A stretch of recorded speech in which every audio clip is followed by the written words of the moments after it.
सफलता पाने के लिए संगम सीरीज का अवलोकन अवश्य करते रहें। चलिए आइए क्लास देखते हैं। नीली क्रांति का संबंध मत्स्य पालन से है, ये सबको पता है। नीली क्रांति का संबंध मत्स्य पालन से है, ये सबको पता है। तो आपको ये जानना यहाँ अति आवश्यक है कि मत्स्य पालन का जो अर्थ होता है, उसका अर्थ ये होता है कि एक प्रोग्राम पैकेज द्वारा मछली और समुद्री उत्पादों में तेजी से वृद्धि। एक पैकेज प्रोग्राम द्वारा मछली और समुद्री उत्पादों में तेजी से वृद्धि को नीली क्रांति के नाम से जाना जाता है। तो नीली क्रांति की जो शुरुआत हुई थी वो 7वीं पंचवर्षीय योजना में हुई थी, ये आपको जानना अति आवश्यक है। और ये जो पंचवर्षीय योजना थी, ये कब से कब तक थी? तो ये 1985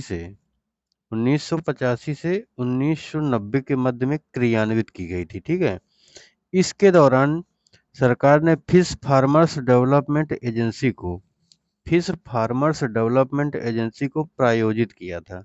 ठीक है, और एक क्वेश्चन और यहाँ पे रह रहा है, तो आप वो भी देख लीजिए कि जो ये राष्ट्रीय मत्स्य पालन विकास बोर्ड की स्थापना हुई थी, वो सन 2006 में हुई थी। राष्ट्रीय मत्स्य पालन विकास बोर्ड की स्थापना सन 2006 में की गई थी, या हुई थी। अगला प्रश्न है कि जो चित्रकोट जलप्रपात है, चित्रकोट जलप्रपात, जिसका दूसरा नाम है, इसका दूसरा नाम है नियाग्रा जलप्रपात। नियाग्रा जलप्रपात के नाम से भी जाना जाता है। ये छत्तीसगढ़ में है। ये छत्तीसगढ़ में तो है, अब लेकिन किस नदी के किनारे है, तो ये भी आपका जानना जरूरी है। तो ये इंद्रावती नदी के किनारे है। ठीक है, या इंद्रावती नदी के तट पर स्थित है। और इस जलप्रपात की जो ऊंचाई है, वो आपको याद रखना है कि 90 फुट है। इस जलप्रपात की ऊंचाई 90 फुट है। ठीक है, इसका आकार जो है घोड़े की नाल के समान है। घोड़े की नाल आपने देखा होगा पैरों में लगी होती, इस प्रकार रहती है। तो इस जलप्रपात का जो आकार है वो घोड़े की नाल के जैसा है। तो इसको 2-3 क्वेश्चन यहाँ से बन चुके हैं। चित्रकोट जलप्रपात के नाम से जाना जाता है, नियाग्रा जलप्रपात के नाम से जाना जाता है, छत्तीसगढ़ में है, इंद्रावती नदी के पर स्थित है, 90 फीट लगभग इसकी हाइट है, और ये घोड़े की नाल के आकार का है, ये आप जान चुके हैं।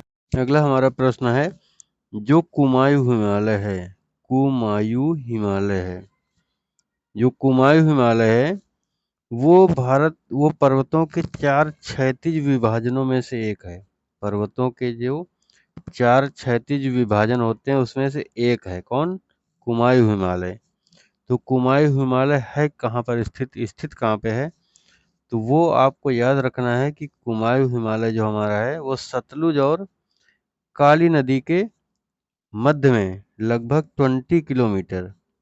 20 किलोमीटर के क्षेत्र में अवस्थित है। ये आपको याद रखना है। और कुमायूं हिमालय की प्रमुख जो चोटियां हैं, इसकी जो प्रमुख चोटियां हैं वो आपको याद रखना है। नंदा देवी भी इसकी प्रमुख चोटी है। नंदा देवी हो गया, जैसे बद्रीनाथ, केदारनाथ, कामेतु, इस प्रकार के, और गंगोत्री, ये सब इसी कुमायूं हिमालय का भाग हैं। ये आप जान लीजिए। अगला प्रश्न है, हम देख रहे हैं स्लाइड में लिखा है राष्ट्रीय वनीकरण एवं पारिस्थितिक विकास बोर्ड। तो राष्ट्रीय वनीकरण एवं पारिस्थितिकी विकास बोर्ड की जो स्थापना है वो वर्ष 1992 में की गई थी। ठीक है, ये 1992 में की गई थी।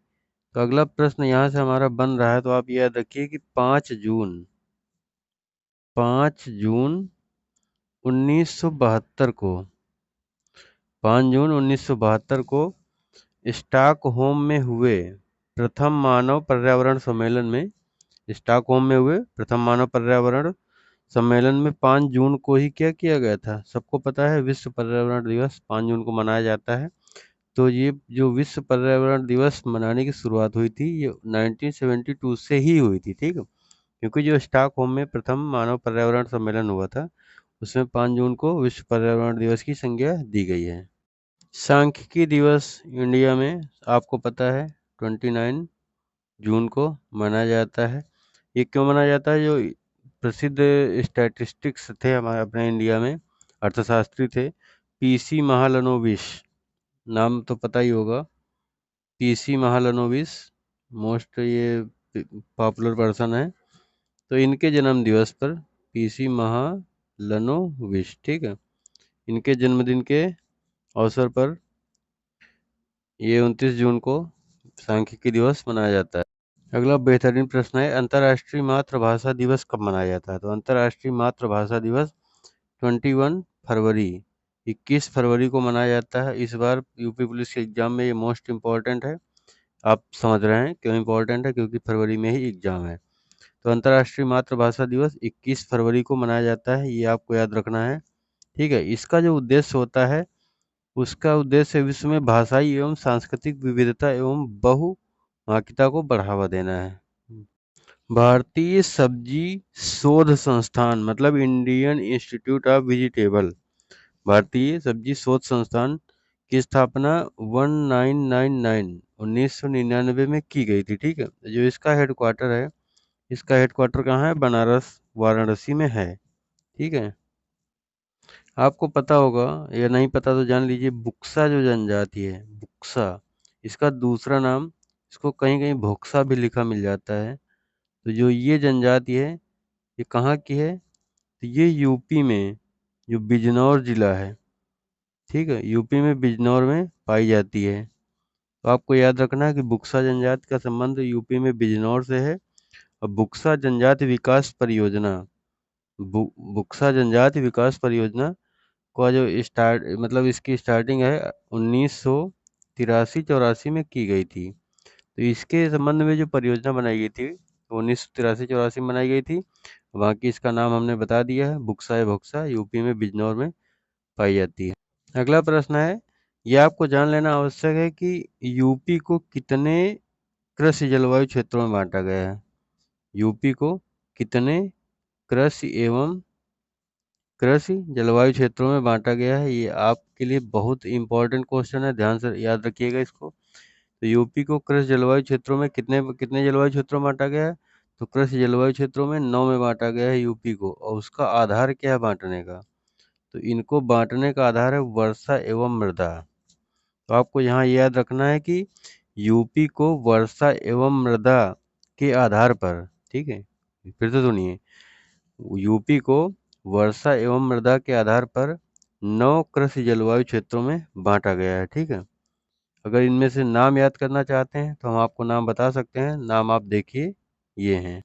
तो 9 जलवायु क्षेत्रों के नाम निम्न हैं। केंद्रीय मैदानी भाग, केंद्रीय मैदानी, दूसरा है दक्षिण पश्चिम आर्द्र शुष्क, तीसरा है बुंदेलखंड, चौथा है पूर्वी मैदान, पांचवा है उत्तर पूर्वी मैदान, छठा है विंध्य भाबर और तराई, विंध्य भाबर और तराई, सातवां है पश्चिम मैदान, आठवां है मध्य पश्चिमी मैदान, ये तराई वाला अलग पार्ट है इसी में। तो ये हो गए हमारे 9, 1 2 3 4 5 6 7 8 और 9, ये हमारे क्षेत्र हैं।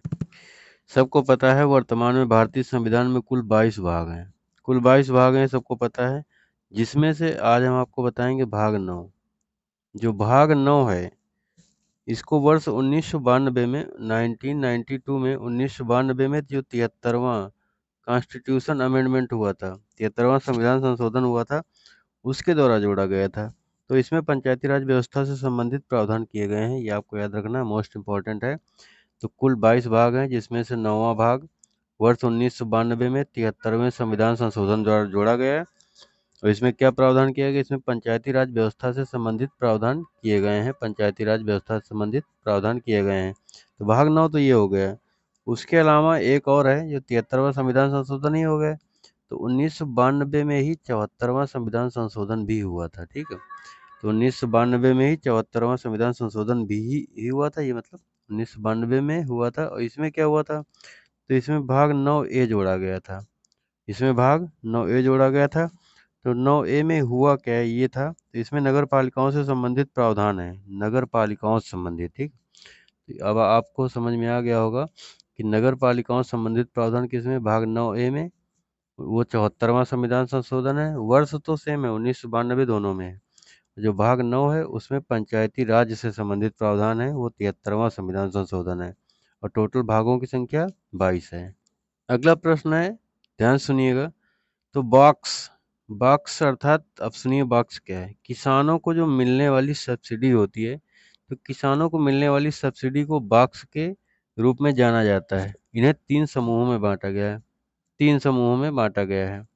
अर्थात हम कह सकते हैं किसानों को जो सब्सिडी मिलती है, छूट मिलती है, सब्सिडी का मतलब छूट होता है, उसे बाक्स के रूप में जाना जाता है। इसे 3 भागों में बाँटा जाता है, 3 समूहों में बाँटा जाता है। तो जो पहला समूह है वो ग्रीन है, ग्रीन ग्रीन बॉक्स, ठीक है? जो दूसरा है वो ब्लू बॉक्स है और तीसरा है वो अंडर बॉक्स है, अंडर अंबर बॉक्स, अंबर बोलते हैं, अंबर बॉक्स। तो 3 प्रकार की है subsidy, green box, blue box और अंबर बॉक्स। तो ग्रीन बॉक्स क्या है? अगर आप समझना चाहते हैं तो देखिए नेक्स्ट स्लाइड में।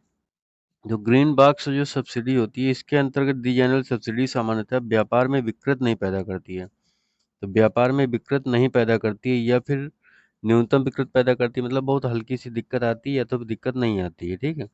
इसके अंतर्गत पर्यावरण संरक्षण कार्यक्रम या फिर स्थानीय विकास कार्यक्रम, अनुसंधान, आपात राहत मतलब इस प्रकार के कार्यक्रम किए जाते हैं, जिससे किसी को भी कोई दिक्कत नहीं होती है या फिर किसी प्रकार का कोई प्रतिबंध नहीं होता है।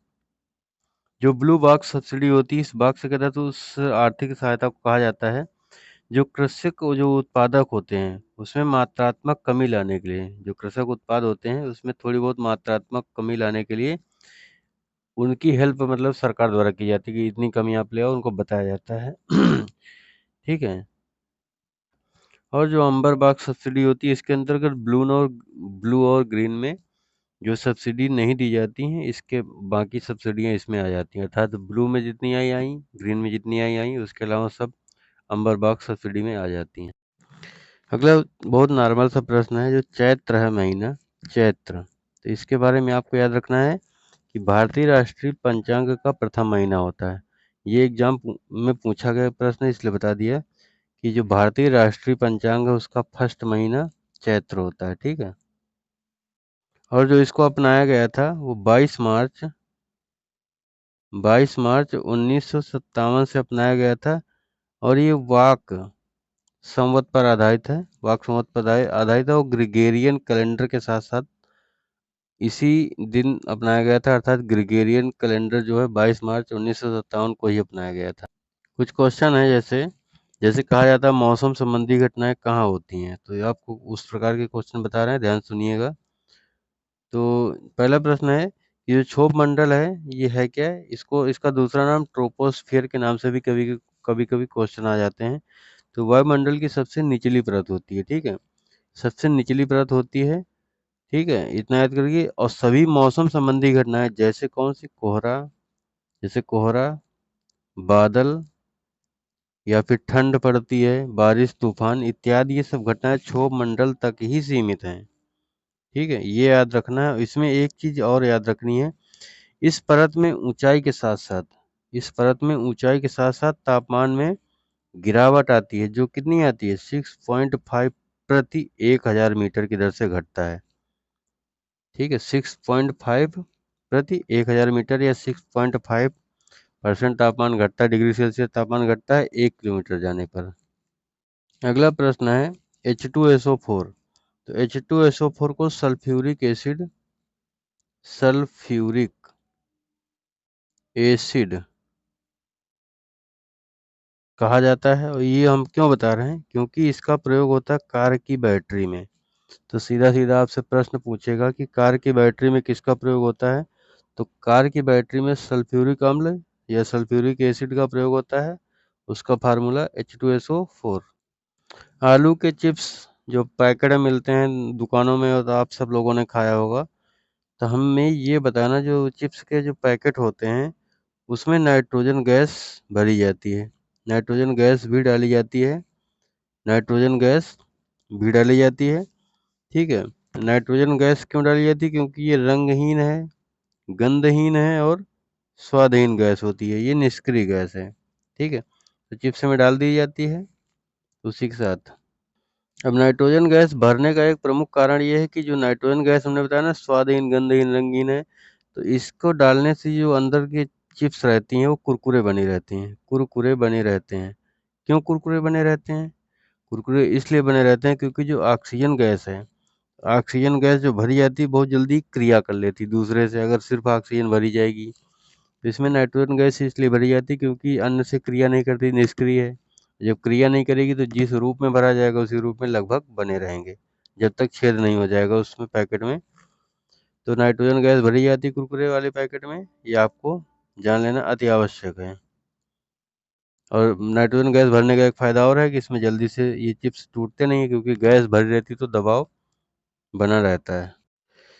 अगला प्रश्न है, ये याद कर लीजिए, जिस रंग का तरंग दैर्ध्य समझने में आपको आसानी रहेगी, जिस रंग का तरंग दैर्ध्य अधिक होगा, जिस रंग का तरंग दैर्ध्य अधिक होगा तो उसका विचलन कम होगा, उसका विचलन कम होगा। ये बात आप अपने दिमाग में नोट डाउन कर लीजिए अच्छे से, तो आपको फ़ायदा हो जाएगा कि जिस रंग का तरंग दैर्ध्य अधिक होगा तो उसका विचलन कम होगा। तरंग दैर्ध्य ज़्यादा है तो विचलन कम, विचलन ज़्यादा है तो तरंग दैर्ध्य कम। ये बात आप समझ लीजिए। तो यहीं पर प्रश्न देखिए, जैसे कि प्रश्न है, अब लाल रंग का तरंग दैर्ध्य अधिक होता है। अब लाल रंग का तरंग दैर्ध्य अधिक है, लाल रंग का तरंग दैर्ध्य अधिक है। अब लाल रंग का तरंग दैर्ध्य अधिक है तो विचलन क्या होगा, निश्चित बात है विचलन कम हो जाएगा। वहीं पर दूसरा प्रश्न बनता है कि नीले रंग का जो तरंग दैर्ध्य है, नीले रंग का जो तरंग दैर्ध्य है उसका तरंग दैर्ध्य कम होता है, उसका तरंग दैर्ध्य कम होता है। तो जब तरंग दैर्ध्य कम होता है नीले रंग का तो विचलन क्या होगा, उसका विचलन ज़्यादा होगा। ये बात आप लिख लीजिए। चलिए अगला प्रश्न देखिए, जो उभयचर होते हैं, उभयचर, उभयचरों में जो हृदय होता है वो त्रिकोष्ठी होता है, मतलब त्रिकोणीय होता है, मतलब 3 पार्ट्स में होता है हृदय। ये बात आप जान लीजिए, जो उभयचर होते हैं उसमें हृदय त्रिकोष्ठी होता है। ठीक है, 3 डिब्बे होते हैं हृदय में, 3 पार्ट्स। जैसे मनुष्य का हृदय सबको पता है कि 4 पार्ट्स में होता है, वैसे ही उभयचरों में हृदय त्रिकोष्ठी होता है। और प्रश्न इसी वक्त देखिए, ठीक है, जो मछलियों में होता है, मछली होती हैं उसमें जो हृदय होता है द्विवेशमी होता है, मतलब 2 पार्ट्स में होता है, द्विवेशमी होता है। ठीक है, और केवल अशुद्ध रक्त ही पंप किया जाता है मछलियों में। और जो पक्षी होते हैं, पक्षियों में जो हृदय होता है वो 4 वेशमी होता है। कितने? 4 वेशमी। उसके अलावा जो स्तनधारी होते हैं, स्तनधारी जिसमें मनुष्य भी आता है, तो स्तनधारियों का हृदय 4 वेशमी। तो यहाँ पर फिर से एक बार देख लीजिए, मछलियों का जो हृदय है, मछलियों का द्विवेशमी है, पक्षियों का 4 वेशमी है, और जो स्तनधारी हैं उनका 4 वेशमी है, जो उभयचर है उनका त्रिवेशमी आप मान सकते हैं। और जो ये उभयचर होते हैं आपके, उभयचर, उभयचरों का जो संघ है, संघ कार्डेटा, ठीक है, उभयचर संघ कार्डेटा का प्रमुख वर्ग होता है उभयचर। ये असमतापी होते हैं और इसमें जो श्वसन की क्रिया होती है वो त्वचा, फेफड़े या क्लोमों द्वारा होती है। तो आप समझ गए होंगे, उभयचर संघ कार्डेटा का प्रमुख वर्ग है, ये असमतापी होते हैं, असमतापी। और इसमें जो श्वसन क्रिया होती है वो क्लोमों, त्वचा और फेफड़ों द्वारा होती है। अगला प्रश्न है, जैसे प्रश्न क्या है, कुछ समझाना है कि जो अंग्रेज आए थे, तो अंग्रेजों का इंडिया में इतना सफल होने का कारण क्या था? जो अंग्रेज इंडिया में इतना सफल हुए उसके कुछ प्रमुख कारण बताए जाते हैं इतिहासकारों द्वारा। तो उसमें से कुछ ये हैं, आप सुनिए। तो जो अंग्रेजों का सैनिक संगठन था, सैनिक संगठन, सैनिक संगठन वो क्या था, बहुत श्रेष्ठ हिसाब था उसका। तो अंग्रेजों का श्रेष्ठ सैनिक संगठन था, पहला कारण तो ये था। दूसरा ये था कि अंग्रेजों के पास एक शक्तिशाली नौसेना थी, नौसेना शक्तिशाली हो गई थी। और नौसेना शक्तिशाली होने का कारण क्या था कि उस समय जो ये अपना माल का आवागमन करते थे, यहाँ से माल ले जाके इंडिया से अपने देश ले जाते थे, तो पानी के द्वारा ही जाते थे। जब पानी में उनको रहना है और पानी के किनारे ही अपनी वो कोठियाँ बनाते थे, रहने का बनाते थे। तो जब कोठी बनाएंगे उसी किनारे रहने का, उसी सब कुछ पानी के थ्रू है, तो सेना तो मजबूत हो ही जाएगी। तो नौसेना इनकी मजबूत थी, सैनिक संगठन इनका ज़मीन पर भी मजबूत था। ठीक है, इस वजह से ये सब, ठीक है, और इनकी आर्थिक स्थिति बंगाल वगैरह में बहुत मजबूत हो गई थी अंग्रेज़ों की, इस वजह से ये इतना आगे बढ़े। अब यहाँ पर आप देख रहे होंगे रंपा, तो रंपा विद्रोह है, इंडियन हिस्ट्री में रंपा विद्रोह है, ये वर्ष 1879 से 80 के मध्य में हुआ था। इसमें आपको सन याद रखना मोस्ट इम्पॉर्टेंट है, और याद रख सकते हैं, थोड़ा सा जो और बता रहे हैं वो याद रख लीजिए। तो रंपा विद्रोह 1879-80 में हुआ था। ये आंध्र प्रदेश में अल्लूरी सीताराम राजू, नाम आपको याद रखना पड़ेगा, अल्लूरी सीताराम राजू, अल्लूरी सीताराम राजू, सीताराम राजू के नेतृत्व में हुआ था। तो रंपा विद्रोह का संबंध कहाँ से है? ये आंध्र प्रदेश से है। 1879-80 में हुआ था, अल्लूरी सीताराम राजू के नेतृत्व में हुआ था। अगला है पावना विद्रोह।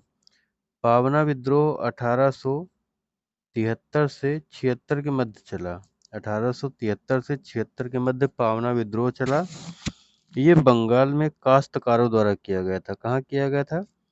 बंगाल में काश्तकारों द्वारा किया गया था। ठीक है, यह विद्रोह किसके विरुद्ध था? अब काश्तकार हैं, छोटे मोटे मजदूर हैं, तो जमींदारों के विरुद्ध ही करेंगे। तो जमींदारों की ज्यादतियों के विरुद्ध में ये विरोध था। पावना विद्रोह बंगाल में, रंपा विद्रोह आंध्र प्रदेश में। अगला है नील विद्रोह। नील विद्रोह 1859 से 60 के मध्य में हुआ था। नील विद्रोह नाम से समझ में आ रहा होगा, नील की खेती न करने के लिए, ठीक है, जो नील मकान ये बागानों के मालिक थे, उन्हीं के विरुद्ध विद्रोह था। तो आपको बस इसमें नील विद्रोह में 1859 और 60 याद रखना है। तो कहाँ? ये भी बंगाल में ही जाएगा। अगला है जयंतिया विद्रोह। जयंतिया विद्रोह जो था उत्तर पूर्व की जनजातियों द्वारा किया गया था। उत्तर पूर्व की जनजातियों द्वारा किया गया था। 1860 से 63 के मध्य ये चला। तो इतना आप इसमें याद रखिए। कुछ क्वेश्चन और बता रहा हूँ। जैसे पूछा था बलवन ने बलवन, तो बलवन से क्वेश्चन में मोस्ट ये बनता है, रक्त एवं लौह की नीति का प्रतिपादन किसने किया? तो रक्त एवं लौह की नीति का प्रतिपादन किसने किया? बलवन ने किया। एक तो बलवन में आप ये याद रखिए, हिस्ट्री की क्लासों में हमने पढ़ाया है, लेकिन यहाँ शॉर्टकट में चल रहा है तो आप देख लीजिए। दूसरा बहुत बेस्ट क्वेश्चन बनता है कि बाजार नियंत्रण प्रणाली। तो बाजार नियंत्रण प्रणाली, तो बाजार नियंत्रण प्रणाली, घोड़ों को दागने की प्रथा और सैनिकों को हुलिया लिखने की प्रथा, ये 3-4 प्रथाएं हमने बताई थी। तो ये अलाउद्दीन खिलजी मोस्ट इम्पोर्टेंट है। ठीक है, उसके बाद सांकेतिक मुद्रा का प्रचलन, MBT। MBT मोहम्मद बिन तुगलक। मोहम्मद बिन तुगलक इतना ज़्यादा पढ़ा लिखा था, वो दूरदर्शी था, अति दूरदर्शी था, इस वजह से फेल हो गया। तो सांकेतिक मुद्रा, सांकेतिक मुद्रा, ये सब हिस्ट्री में हम आपको पढ़ा चुके हैं अच्छे से। तो फिलहाल अभी तो टाइम नहीं है उतना, तो आप यहाँ से बस मेन मेन क्वेश्चन सुन लीजिए जो आपके एग्जाम के लिए बहुत ही रामबाण होने वाले हैं। MBT मोहम्मद बिन तुगलक सांकेतिक मुद्रा के प्रचलन में योगदान था। ठीक है, और एक क्वेश्चन और है वो आप देख लीजिए कि जैसे नाम है कुतुबुद्दीन मुबारक शाह खिलजी, कुतुबुद्दीन कुतुबुद्दीन मुबारक शाह खिलजी, ये ऐसा खिलजी वंश का अंतिम शासक था जिसने स्वयं को क्या कर दिया था? खलीफा घोषित कर दिया था। प्रश्न यही है इसमें कि एकमात्र ऐसा शासक जिसने स्वयं को खलीफा घोषित किया, तो खिलजी वंश में कौन था? कुतुबुद्दीन मुबारक शाह खिलजी था, अंतिम था, इसने स्वयं को खलीफा घोषित कर दिया था। अगला प्रश्न बताना है आपको कि जो 1942 का भारत छोड़ो आंदोलन था, 1942 में भारत छोड़ो आंदोलन में जब ये इसकी घोषणा हुई थी, तो इसका प्रस्ताव जब पास हो गया था, तो ब्रिटिश सरकार ने रात 12 बजे ऑपरेशन जीरो आवर चलाया था। ऑपरेशन जीरो आवर चलाया था। तो ऑपरेशन जीरो आवर चलाया था, तो ये उसकी इंडियन लोगों की, इंडियन नेताओं की आरती करने के लिए नहीं चलाया था। इसने इंडियन नेताओं को, जितने बड़े बड़े नेता थे, उन सबको रात में ही गिरफ्तार करवा लिया जब उनको पता चला कि भारत छोड़ो आंदोलन की घोषणा हुई है। तो ऑपरेशन जीरो आवर के तहत रात 12 बजे के इन्होंने सारे नेताओं को गिरफ्तार करवा लिया, जितने बड़े बड़े नेता थे। अब हम आपको यहाँ कुछ बातें बताएंगे 1935 के भारत शासन अधिनियम से। 1935 1935 का भारत शासन अधिनियम, इससे कुछ मेन बातें आप देख लीजिए। है तो ये बहुत जटिल, बहुत लंबा है। इतना जटिल और इतना लंबा है कि इसमें 451 धाराएं और 15 परिशिष्ट थे। 451 धाराएं और 15 परिशिष्ट थे भारत शासन अधिनियम में, लेकिन ये आपसे नहीं पूछा जाएगा। अब आपसे जो पूछे जाने वाले क्वेश्चन ये हैं, इसमें ये याद रखिए, 1935 का भारत शासन अधिनियम था, प्रांतों को स्वशासन का अधिकार दिया गया। प्रांतों को स्वशासन का अधिकार दिया गया, ठीक है। तो इस अधिनियम के द्वारा प्रांतों को स्वशासन का अधिकार दिया गया। अब प्रांतों को सोचिए, यहाँ से थोड़ा सा थिंक टैंक अपना विकसित कीजिए। प्रांतों को स्वशासन दिया गया और प्रांतों के ऊपर कंट्रोल किसका है? केंद्र का है। तो यहाँ से आप ये समझिए, केंद्र या राज्य सरकार द्वारा द्वैध शासन प्रणाली लागू की गई। द्वैध शासन प्रणाली की व्यवस्था यहाँ भी कर दी गई, जैसा कि 1919 के कानून में बनाया गया था, 1919 में। तो ये बात आपको याद रखनी है। अब देखिए प्रश्न हिस्ट्री से हैं, जैसे CR फार्मूला क्या है?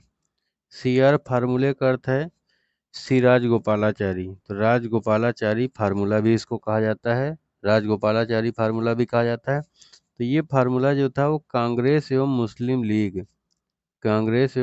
मुस्लिम लीग के मध्य सहयोग बढ़ाने के उद्देश्य से इस फार्मूले को बनाया गया था। तो इसमें आपको डेट और टाइम याद रखना है, सन इसका। तो 10 जुलाई 1944, 10 जुलाई 1944 को इस फार्मूले के बारे में बताया गया था, इसका प्रस्ताव दिया गया था। तो CR फार्मूला कहते हैं, या श्री राजगोपालाचारी फार्मूला, या राजगोपालाचारी फार्मूला कहते हैं। कांग्रेस और मुस्लिम लीग के मध्य सहयोग की भावना आपस में बढ़ाने के लिए 10 जुलाई 1944 को इस फार्मूले के बारे में बताया गया। अगला है वेवेल योजना। वेवेल योजना जो है वो 14 जून 1945 को प्रस्तुत की गई थी। तो 14 जून 1945 को वेवेल योजना प्रस्तुत की गई थी, ठीक है। तो इसमें था क्या? तो इस वेवेल योजना के अंतर्गत नई कार्यकारी परिषद के गठन की मांग की गई थी। नई कार्यकारी परिषद के गठन की मांग की गई थी वेवेल योजना में। तो इसमें मांग ये भी की गई थी कि जो इसमें वायसराय तथा कमांडर इन चीफ हो, वो तो ब्रिटिश हो सकते हैं, उसके अलावा समस्त क्या हो? इंडियन हो। समस्त सदस्य क्या हो? इंडियन हो। अगला है अगस्त प्रस्ताव। अगस्त प्रस्ताव 8 अगस्त 8 अगस्त 1940। 8 अगस्त 1940 को जो उस समय तत्कालीन वायसराय थे लॉर्ड लिनलिथगो, लिख लीजिए, लॉर्ड लिनलिथगो ने की थी, ठीक है। अगस्त प्रस्ताव की घोषणा 8 अगस्त 1940 को भारत के तत्कालीन वायसराय लॉर्ड लिनलिथगो ने की थी।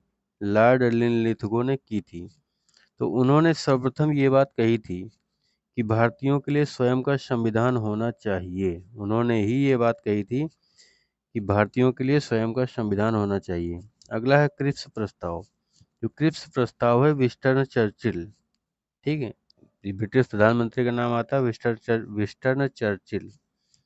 तो आपको याद रखना है कि जो क्रिप्स प्रस्ताव था ब्रिटिश प्रधानमंत्री विंस्टन चर्चिल द्वारा ब्रिटिश संसद सदस्य तथा मजदूर नेता सर स्टैफोर्ड क्रिप्स के नेतृत्व में 1942 में भारत में भेजा गया। तो ये आपको याद रखना है कि 1942 में क्रिप्स प्रस्ताव, अगस्त प्रस्ताव 1940 में, वेवेल योजना 1945 में, CR फार्मूला 1944 में। याद रखना, क्योंकि पुलिस के एग्जाम में कभी कभार मैचिंग करने के लिए भी याद आएगा। अब आएगा क्यों? क्योंकि एग्जाम का लेवल बढ़ रहा है, दिन ब दिन बच्चे ज़्यादा हैं। तो ये सन याद रखना और डेट भी याद रखिए तो फायदे में रहेंगे। बहिष्कृत हितकारी सभा, ये 20 जुलाई 1924, 20 जुलाई 1924, ठीक है, मुंबई में बहिष्कृत हितकारी सभा की स्थापना की गई थी बाबा साहब डॉक्टर भीमराव अंबेडकर जी के द्वारा। ये संस्था बनाई गई थी बहिष्कृत हितकारी सभा। इसका उद्देश्य था सभी अछूतों के उन्नति के लिए, जो सभी अछूत थे तो उनके उन्नति के लिए इस सभा की स्थापना की गई थी। देखिए अब अगला प्रश्न है, चिनोपोडियम चोड अगला प्रश्न देखिए, चिनोपोडियम एल्बम। चिनोपोडियम एल्बम क्या है? तो ये जो बथुआ होता है हमारे खेतों में, बथुआ का वैज्ञानिक नाम है चिनोपोडियम एल्बम। बथुआ का वैज्ञानिक नाम है। तो बथुआ गेहूं में पाया जाने वाला खरपतवार है, ये आपको याद रखना है। हर चीज़ आसान ही नहीं आएगी, थोड़ा सा कठिन भी पढ़ने का प्रयास करिए। तो चिनोपोडियम एल्बम बथुआ का वैज्ञानिक नाम है। ये गेहूं में पाया जाने वाला खरपतवार है, सबको पता है। आगे जो लिखा है उसको देखिए। अगला है इका इनोक्लोआ कोलोना। तो इका इनोक्लोआ कोलोना जो ये है, ये संवा पाया जाता है ना, संवा धान में जो पाया जाता है, संवा बोलते हैं, उसका वैज्ञानिक नाम है। तो संवा का वैज्ञानिक नाम है इका इनोक्लोआ कोलोना। उसके बाद है ये जो लिखा इल्यूशिन इंडिका। इल्यूशिन इंडिका जो है वो कोदो, ये भी धान में पाए जाने वाला खरपतवार है, कोदो का वैज्ञानिक नाम है। उसके बाद है क्रोमोलिना बेंधायेंसिस। कोमोलिना कोमोलिना बेंधायेंसिस जो ये है, ये आपका कनकौआ जो पाया जाता है, कनकौआ लिख लो, कनकौआ, जो कनकौआ पाया जाता है उसका वैज्ञानिक नाम है।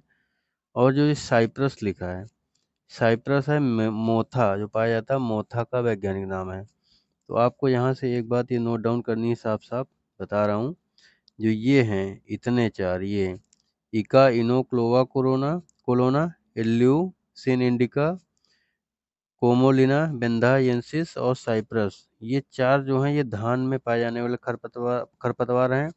और चिनोपोडियम एल्बम जो हमने बताया था बथुआ का वैज्ञानिक नाम है, गेहूं में पाए जाने वाला खरपतवार है। ये क्वेश्चन नोट डाउन कर लीजिएगा।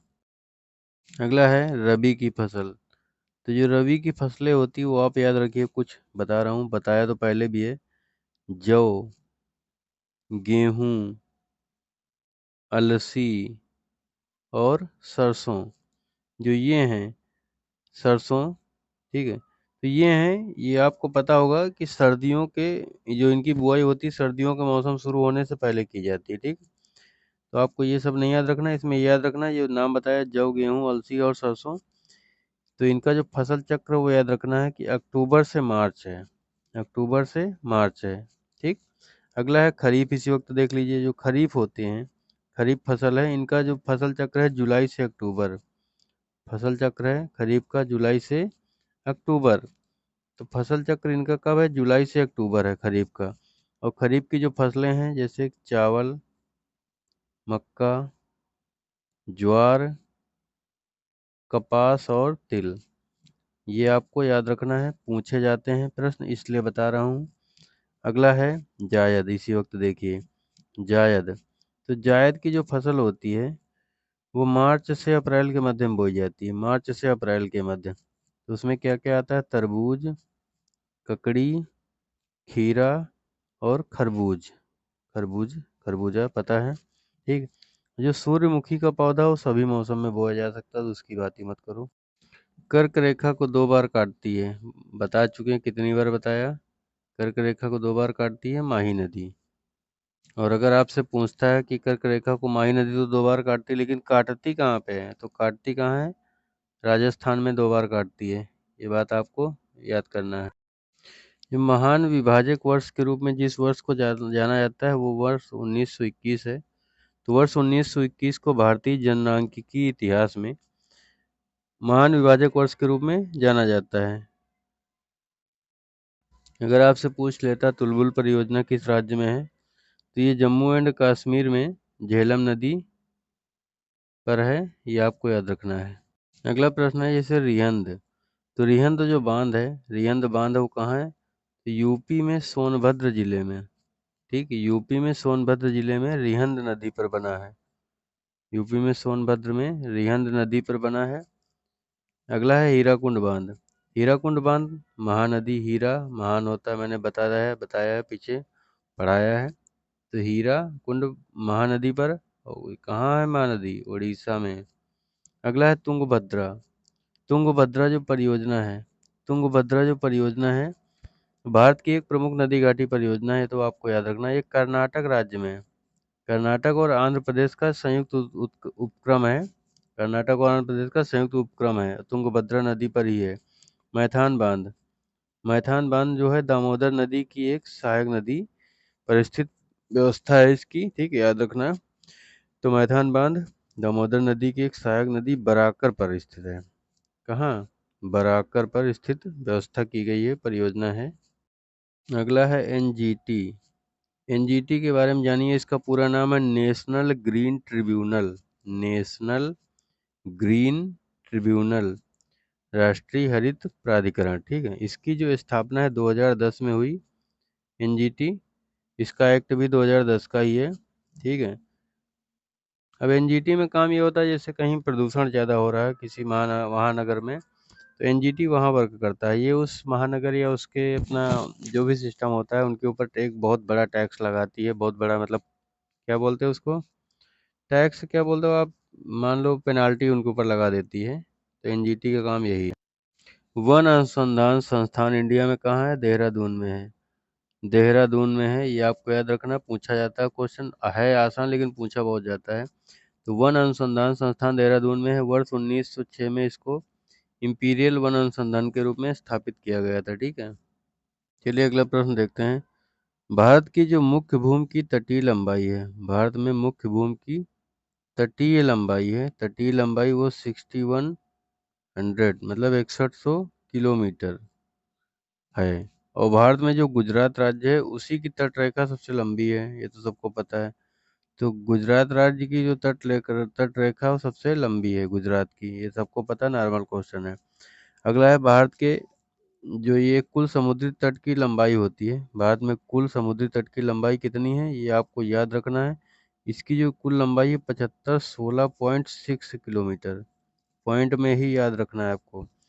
भारत में समुद्री तट की कुल लंबाई कितनी है? 7516.6 किलोमीटर है। ठीक है, अगर इस 7516.6 किलोमीटर को डिवाइड किया जाए तो इसमें जो मुख्य भूमि की तटीय लंबाई आती है, इसको अगर दो भागों में बांटें, जो मुख्य भूमि की तटीय लंबाई आती है वो आती है 5422.6 आती है। और जो द्वीप प्रदेश आते हैं, द्वीप प्रदेश जो आते हैं वो 2094 किलोमीटर होते हैं, उनकी जो तटीय लंबाई। तो द्वीप तटीय प्रदेश और मुख्य भूमि के तटीय, दो हिसाब में बांटा गया है, तो कुल समुद्र तटीय लंबाई हो जाती है। तो कुल समुद्र तटीय लंबाई यही आपको याद रखना है, 7516.6 है। अगर इसको दो भागों में बांटते हैं, जो मुख्य भूमि की तटीय सीमा रेखा की लंबाई है वो 5422.6 है। जो द्वीप प्रदेशों की तटीय रेखा की जो लंबाई है, द्वीप प्रदेशों की तटीय रेखा की लंबाई वो 2094 किलोमीटर है। ठीक है, इतना जरूर याद रखिएगा।